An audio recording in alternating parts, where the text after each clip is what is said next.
नमस्कार, स्वागत है। आज हम करेंगे मुंशी प्रेमचंद जी के उपन्यास रंगभूमि पर औपनिवेशिक भारत का प्रभाव। औपनिवेशिक यानी अंग्रेजों के अधीन जो भारत की परिस्थितियां हैं, उसका प्रभाव इस उपन्यास में किस प्रकार से दिखाया गया है, तो आइए देखते हैं।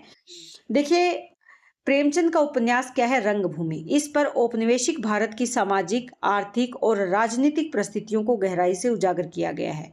उपन्यास में ब्रिटिश शासन के दौरान भारतीय समाज पर पड़े शोषण और अन्याय का प्रभाव स्पष्ट रूप से दिखाई देता है। औद्योगिकरण और उपनिवेशवाद के नाम पर भारतीय किसानों और गरीबों का शोषण, उनकी जमीनें छीनना और आर्थिक असमानता जैसे मुद्दों को प्रेमचंद ने प्रमुखता से उठाया है। कहानी का केंद्र एक सिगरेट फैक्ट्री है, जिसे बनाने के लिए ब्रिटिश समर्थक भारतीय व्यापारी गरीब किसानों की जमीन छीनने का प्रयास करते हैं। यहाँ पर जो भारतीय व्यापारी कौन है? वो जॉन सेवक है। उपन्यास का नायक सूरदास एक अंधा और गरीब किसान है।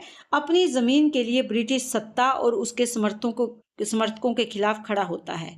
सूरदास का संघर्ष स्वतंत्रता संग्राम और गांधीवादी अहिंसा के प्रतीक के रूप में उभरता है, जिससे वह अन्याय और शोषण के खिलाफ लड़ता है। देखिए, इस उपन्यास से आपको एक प्रश्न इस प्रकार का भी आ सकता है कि इस उपन्यास पर गांधी जी का क्या प्रभाव है, ये स्पष्ट करें। तो यहाँ पर जो सूरदास है, ये अहिंसावादी विचारों का व्यक्ति है, तो यानी गांधीवाद का प्रभाव बखूबी रूप से दिखाया गया है। तो आप इन पॉइंटों को इस प्रश्न के अनुसार बदल सकते हैं। औपनिवेशिक शासन के प्रभाव से भारतीय समाज में आई आर्थिक असमानता, सामाजिक अन्याय और औद्योगिकरण के नाम पर शोषण की स्थितियां इस उपन्यास में स्पष्ट रूप से दिखाई देती है। रंगभूमि में प्रेमचंद ने ब्रिटिश शासन की साम्राज्यवादी नीतियों और उसके कारण उत्पन्न होने वाले सामाजिक संघर्ष और विरोध को प्रभावशाली ढंग से प्रस्तुत किया है।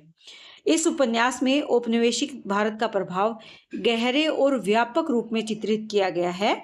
यह उपन्यास औपनिवेशिक शासन के दौरान भारतीय समाज, विशेषकर किसानों और मजदूरों पर पड़े शोषण और असमानता के प्रभाव को उजागर करता है। ब्रिटिश शासन के तहत आर्थिक, सामाजिक और राजनीतिक परिवर्तनों का चित्रण इस उपन्यास की कथा में बखूबी से देखा जा सकता है। इसके जो प्रभाव पड़े औपनिवेशिक शासन के, इस उपन्यास पर जो प्रभाव देखे जा सकते हैं, उनको हम कुछ बिंदुओं के माध्यम से देख सकते हैं। तो पहला पॉइंट क्या है? आर्थिक शोषण और औद्योगिकरण। रंगभूमि उपन्यास में आर्थिक शोषण और औद्योगिकरण एक केंद्रीय विषय है, मुख्य विषय के रूप में उभरा है, जो औपनिवेशिक भारत की सच्चाइयों को गहराई से दर्शाता है। उपन्यास में ब्रिटिश शासन द्वारा औद्योगिकरण के नाम पर भारतीय समाज, विशेषकर किसानों और मजदूरों का शोषण किया जा रहा था। इस प्रक्रिया में भारतीय जनता, विशेष रूप से जो गरीब और ग्रामीण वर्ग है, सबसे ज्यादा प्रभावित हुए, क्योंकि अंग्रेज विकास के नाम पर गरीबों का और किसानों का शोषण कर रहे थे। वो यहाँ विशेष रूप से उजागर किया गया है। उपन्यास में एक महत्वपूर्ण घटना ब्रिटिश शासन और उनके समर्थक भारतीय अमीरों द्वारा किसानों की भूमि का जबरन हड़पना है, यानी जबरदस्ती किसानों की भूमि को हड़प लेना। उपनिवेशिक सरकार सिगरेट फैक्ट्री बनाने के लिए गरीब किसानों से उनकी जमीन छीन लेती है, जिसमें प्रमुख रूप से नायक सूरदास की भूमि शामिल है। भूमि जो किसानों की आजीविका का मुख्य साधन होती है, औद्योगिकरण के नाम पर उसे छीन ली जाती है। यह दर्शाता है कि किस प्रकार औद्योगिकरण के नाम पर किसानों का शोषण किया गया और उन्हें उनकी जमीन से बेदखल कर दिया गया। तो इसका सीधा जो लाभ है, ये सिर्फ शहरी और अमीर वर्ग को मिलता है। किसका? औद्योगिकरण का, जो ब्रिटिश सत्ता के करीब होते हैं। उपन्यास में स्थानीय जमींदार और व्यापारी जो ब्रिटिश शासन का समर्थन करते हैं, फैक्ट्री के निर्माण में शामिल होते हैं और इसका आर्थिक लाभ भी उठाते हैं। ये क्या दिखाता है कि कैसे औद्योगिकरण से समाज में असमानता बढ़ती है और केवल संपन्न वर्गों को इसका फायदा होता है, जबकि गरीब वर्ग शोषित और पीड़ित होता है। इससे पता चलता है कि कैसे औपनिवेशिक शासन के तहत जो श्रमिक वर्ग है, जो मजदूर वर्ग है, उसका आर्थिक शोषण किया गया और उन्हें न्यूनतम मजदूरी पर कठिन श्रम करने के लिए बाध्य किया गया, यानी मजबूर किया गया। अर्थात मजदूरी तो ना के बराबर और काम उनसे पूरा दिन लिया जाता था।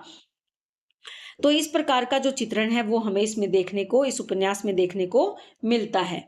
अगला जो हमारा पॉइंट है, वो है सामाजिक असमानता और वर्ग विभाजन। प्रेमचंद के उपन्यास रंगभूमि में सामाजिक असमानता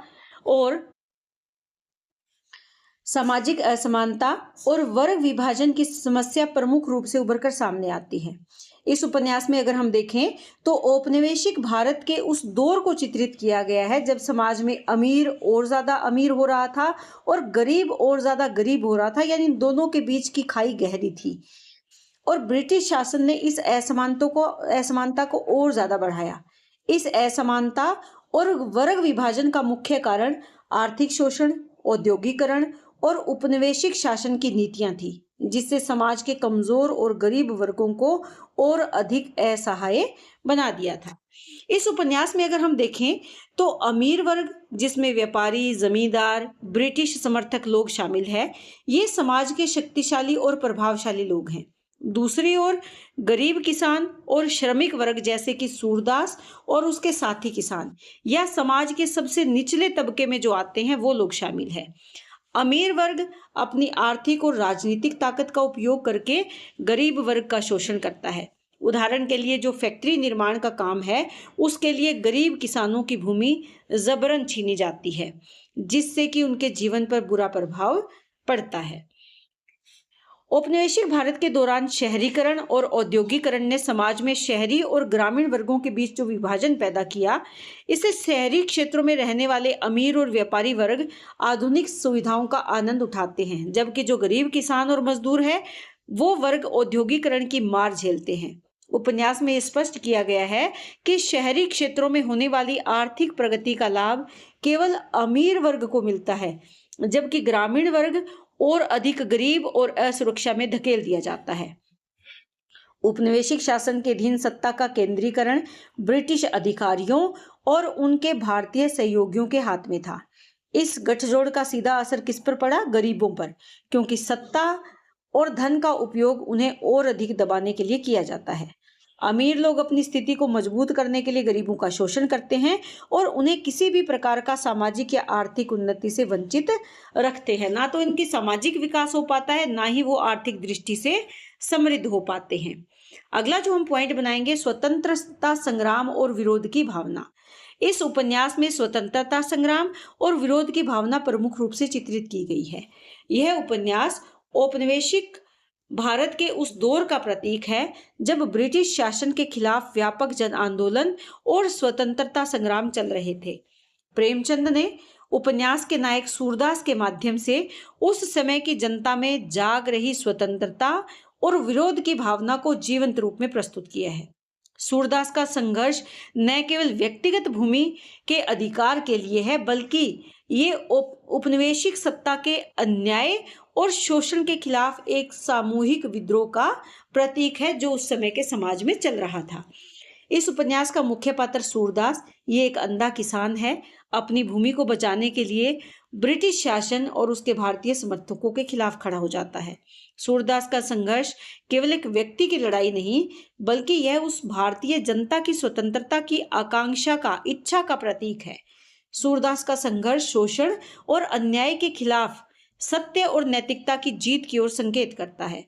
उसकी लड़ाई स्वतंत्रता संग्राम की उस भावना को दर्शाती है जिसमें साधारण लोग भी अन्यायपूर्ण शासन के खिलाफ खड़े हो रहे थे। सूरदास का विरोध गांधीवादी विचारधारा से प्रेरित है, क्योंकि इनके उपन्यास में गांधीवाद का प्रभाव दिखाई देता है, जिसमें अहिंसा, सत्य और न्याय का महत्व है। सूरदास किसी हिंसक क्रांति का मार्ग नहीं अपनाता, बल्कि शांतिपूर्ण तरीके से अपनी बात को रखता है और अन्याय का विरोध करता है। यह उस समय की भारतीय जनता की भावना को दर्शाता है जब महात्मा गांधी के नेतृत्व में सत्याग्रह और अहिंसक आंदोलन स्वतंत्रता संग्राम का मुख्य साधन बने हुए थे। सूरदास का यह विरोध सत्य और अहिंसा के बल पर सत्ता के खिलाफ संघर्ष करने का प्रतीक है।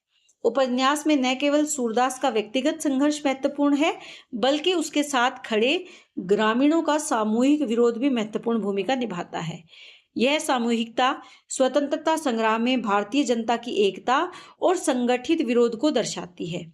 प्रेमचंद ने दिखाया कि जब लोग एक साथ होकर सत्ता के खिलाफ खड़े होते हैं तो उनका जो विरोध है वो ज्यादा प्रभावशाली और मजबूत हो जाता है। यह सामूहिक विरोध स्वतंत्रता संग्राम में भारतीय जनता की सामूहिक शक्ति और एकजुटता की भावना को उजागर करता है, स्पष्ट करता है। अगला हमारा इसमें पॉइंट है नैतिकता और मानवीयता का ह्रास। उपनिवेशिक शासन के तहत समाज में नैतिकता और मानवीयता का ह्रास हुआ। सत्ता और धन के लालच में लोग अपने ही समाज के गरीब और कमजोर लोगों का शोषण करते हैं। यानी जो नैतिकता का भाव है, जो मानव के प्रति प्रेम और लगाव है, वो खत्म हो गया था। किसके कारण? अपने स्वार्थ के कारण।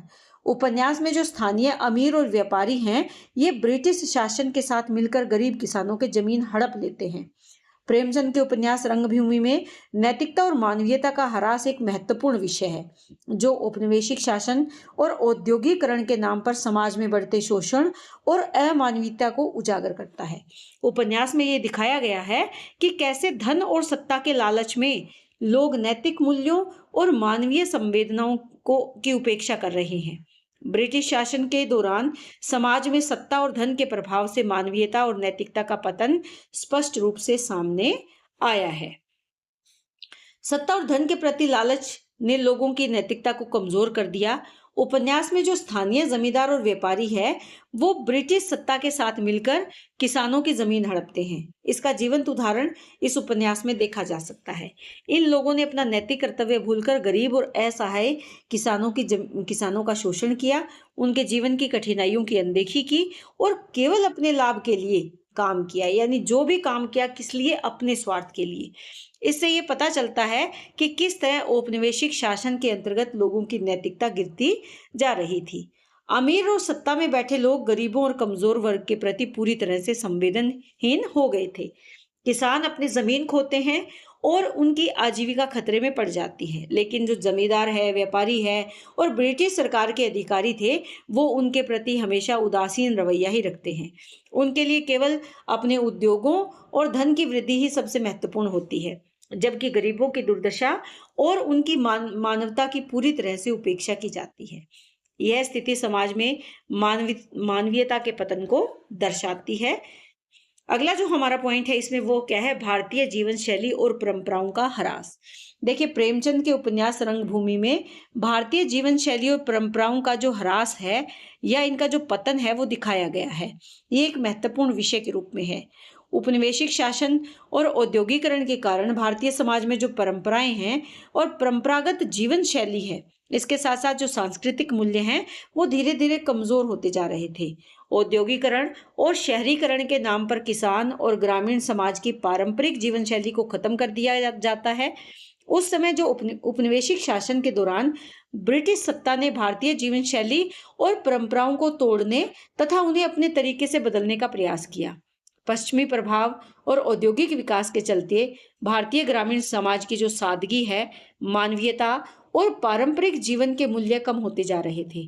प्रेमचंद ने इस ह्रास को गहराई से चित्रित किया है, इस पतन को अपने उपन्यास में दिखाया है। उपन्यास में मुख्य रूप से ग्रामीण जीवन का चित्रण है, जहां लोग कृषि और प्रकृति पर निर्भर रहते हैं। किसानों का जीवन किससे जुड़ा है? भूमि से और गांव से जुड़ा होता है और उनके मूल्य, परंपराएं और जीवन शैली इस संबंध पर आधारित होती हैं। लेकिन जब उद्योगों का विकास हुआ तो औद्योगिकरण के नाम पर उनकी भूमि छीन ली जाती है और फैक्ट्री का निर्माण होता है। तो उससे क्या होता है? उनका जो पारंपरिक आजीविका है वो खत्म हो जाती है, छीन ली जाती है। इससे उनका जीवन अस्थिर हो जाता है और उनकी पारंपरिक जीवन शैली का ह्रास होता है। यह औद्योगिकरण के दुष्प्रभाव को दिखाता है, जिसे ग्रामीण समाज की जड़ों को हिला दिया। भारतीय समाज की परंपरागत जीवन शैली में आध्यात्मिकता और नैतिकता का विशेष स्थान होता है। ग्रामीण जीवन में लोग धार्मिक अनुष्ठानों, त्योहारों और परंपराओं से जुड़े रहते हैं, जो उनके नैतिक और सांस्कृतिक जीवन को दिशा देते हैं। लेकिन औद्योगिकरण और पश्चिमी प्रभाव के कारण इन परंपराओं का ह्रास हो जाता है। उपन्यास में यह देखा जा सकता है कि जब लोग धन और सत्ता की ओर आकर्षित होते हैं तो उनकी आध्यात्मिकता और नैतिक मूल्यों में कमी आ जाती है। यह भारतीय जीवन शैली में हो रहे आध्यात्मिक और सांस्कृतिक गिरावट को दिखाता है। उपन्यास में प्रेमचंद इस बात को उजागर करते हैं कि कैसे पश्चिम सभ्यता के प्रभाव के कारण भारतीय जीवन शैली और उनकी जो परंपराएं हैं उन पर संकट आ गया है। यह एक सांस्कृतिक परिवर्तन की ओर संकेत करता है, जहां भारतीयता का ह्रास हो रहा है, भारतीयता का पतन हो रहा है। तो निष्कर्ष रूप से हम कह सकते हैं कि रंगभूमि उपन्यास में प्रेमचंद ने औपनिवेशिक भारत के आर्थिक, सामाजिक और सांस्कृतिक शोषण को बारीकी से चित्रित किया है। इस उपन्यास में ब्रिटिश शासन के कारण उत्पन्न असमानता, अन्याय और संघर्ष को बड़ी ही संवेदनशीलता से पेश किया गया है और वह उन संघर्षों को दिखाते हुए स्वतंत्रता और अधिकारों की लड़ाई का साहित्यिक दर्पण है। जो ये उपन्यास है, ये एक दर्पण का काम कर रहा है, जो उस समय में परिवर्तन हो रहा था उसको दिखाने का। यही नहीं, उपन्यास औपनिवेशिक सत्ता के अधीन भारतीय समाज की पीड़ा, उसका संघर्ष, स्वतंत्रता की जो उसकी आकांक्षा या इच्छा है, उसका जीवंत दस्तावेज है, जो पाठकों को उस समय की वास्तविकताओं के से अवगत करवाता है। तो इस तरह से इस उपन्यास के माध्यम से हम उस समय की राजनीतिक, आर्थिक, सामाजिक स्थिति को बखूबी समझ सकते हैं, जो इस उपन्यास में प्रेमचंद जी ने उकेरी है। और इसके साथ आप ये ध्यान रखें कि इस पर गांधीवाद का प्रभाव पूर्णतः दिखाई देता है, और वो किस पात्र के माध्यम से? मुख्यतः सूरदास के माध्यम से। तो उम्मीद करती हूँ कि प्रश्न आपके लिए उपयोगी होगा। बहुत बहुत धन्यवाद। इसी तरह चैनल से जुड़े रहें।